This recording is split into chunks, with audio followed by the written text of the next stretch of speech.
প্রথমে আপনাকে আপনার ফোনের সেটিংয়ে চলে আসতে হবে এবং সেটিংয়ে ক্লিক করার পর আপনাকে আসতে হবে গুগল। এই গুগলে আসার পর এবার আপনি চলে আসবেন এদের ইউটিফিল এখানে। এখানে টাইপ করার পর একটু ওয়েট করবেন এবং ইউটিফিল ওয়ার্ড গুগল এখানে আসুন। এখানে আসার পর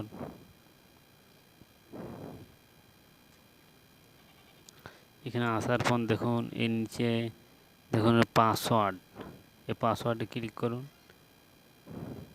এই পাসওয়ার্ডে ক্লিক করার পর দেখো আপনার যতগুলো অ্যাকাউন্ট এই ফোনে মানে পাসওয়ার্ড দিয়েছি সব অ্যাকাউন্টগুলো আসবে। তো এই অ্যাকাউন্টটি ট্যাপ করুন এবং ট্যাপ করলে এই অ্যাকাউন্টের পাসওয়ার্ড ইউজার নেম আসবে।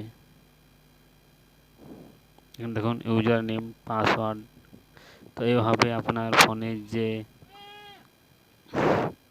অ্যাপসগুলি আছে পাসওয়ার্ড ভুলে গেলে এইখান থেকে পাসওয়ার্ড খুব সহজে ব্যবহার করতে পারবেন।